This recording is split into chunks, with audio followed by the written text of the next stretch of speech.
میں گنہگار تھا، بے عمل تھا مگر مصطفیٰ نے مجھے جنتی کر دیا، میں گنہگار تھا بے ورحمۃ اللہ وبرکاتہ۔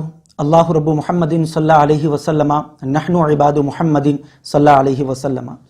ایک یہ پوچھتے ہیں کہ قربانی واجب ہونے کے لیے کیا شرائط کا پایا جانا ضروری ہے، یعنی قربانی کس پر واجب ہے؟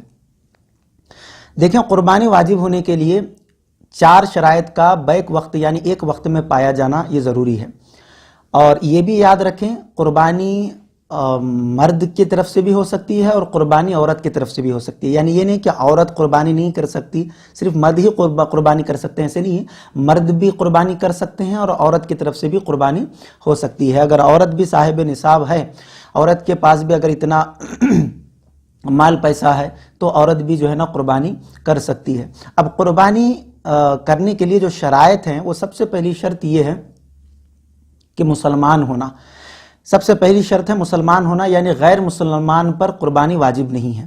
اعمال کا دار و مدار یہ ایمان پر رکھا گیا ہے، جس کے پاس ایمان ہی نہیں ہے تو پھر اس کا کوئی بھی عمل بارگاہ الہی میں قابل قبول نہیں ہوتا۔ تو معلوم ہوا کہ سب سے پہلی جو علامت ہے اور سب سے پہلی جو نشانی ہے اور شرط ہے وہ ہے مسلمان ہونا، یعنی ایمان والا ہونا۔ اور دوسری شرط ہے مقیم ہونا، یعنی کہ اپنے وطن میں ہو، اپنے شہر میں ہو، اپنے گھر پر ہو، کیونکہ مسافر پر قربانی واجب نہیں ہے۔ یعنی مسافر کے لیے رعایت رکھی گئی ہے کہ وہ قربانی اگر نہ بھی کرے تو بھی اس میں کوئی مسئلہ نہیں ہے، اور قربانی واجب تب ہوتی ہے جب آدمی اپنے مکان، اپنے وطن میں موجود رہے۔ اور تیسری شرط ہے صاحب نصاب ہونا، اور پھر چوتھی شرط ہے غلام نہ ہونا، یعنی آزاد ہونا، کیونکہ غلام کے اوپر بھی قربانی واجب نہیں ہے۔ اب اس میں جو تیسری شرط ہے صاحب نصاب ہونا، اب اس کے اوپر تھوڑا سا میں کلام کروں کہ صاحب نصاب سے مراد کیا ہے۔ صاحب نصاب اس شخص کو کہتے ہیں جو حاجت اصلیہ کے علاوہ 52.5 تولہ چاندی یا 7.5 تولہ سونا اگر آپ کے پاس ہے تو آپ صاحب نصاب ہیں، آپ کے اوپر قربانی واجب ہے۔ اگر 52.5 تولہ چاندی آپ کے پاس ہے اور اگر 7.5 تولہ سونا آپ کے پاس نہیں ہے تو بھی آپ چاندی کے اعتبار سے صاحب نصاب ہیں۔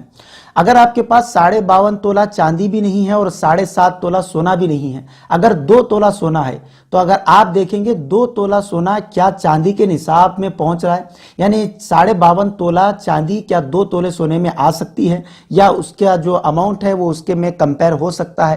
تو اگر دیکھیں اگر 2 تولے سونے میں تو بآسانی ہو جائے گا، 52.5 تولہ چاندی آ سکتی ہے، تو اگر 2 تولے سونا یا 3 تولے سونا بھی اگر آپ کے پاس موجود ہے تو آپ صاحب نصاب ہیں، آپ کے اوپر قربانی واجب ہے۔ اگر آپ کے پاس 1 تولہ سونا ہے، اب 1 تولہ سونے میں اگر 52.5 تولہ چاندی کی اگر وہ مقدار کو پہنچ رہی ہے تو ٹھیک ہے، اگر مقدار کو نہیں پہنچ رہی ہے تو پھر آپ صاحب نصاب نہیں ہیں، تو آپ کے اوپر قربانی بھی واجب نہیں ہے۔ بہت سارے افراد کو دیکھا جاتا ہے کہ وہ مالک صاحب نصاب ہونے کے باوجود بھی، جن کے پاس 52.5 تولہ چاندی بھی ہے اور 5 تولے یا 6 تولے سونا بھی ہے، اس کے علاوہ بھی وہ لوگ قربانی نہیں کرتے ہیں، تو ایسے لوگوں کے لیے سخت وعیدیں آئی ہوئی ہیں احادیث مبارکہ میں۔ جو لوگ صاحب نصاب ہوتے ہوئے بھی قربانی نہ کریں تو انہیں عیدگاہ کے قریب بھی نہ آنے کے لیے حدیث مبارکہ میں وعید آئی ہوئی، یعنی وہ شخص عیدگاہ کے قریب بھی نہ آئے کہ جو صاحب نصاب ہوتے ہوئے بھی قربانی نہ کریں۔ تو ایسا نہیں ہے، جیسے ہی قربانی کے ایام آئیں تو پہلے دیکھ لیں کہ کون کون گھر میں صاحب نصاب ہے اور کس کس کے پاس کتنا مال ہے۔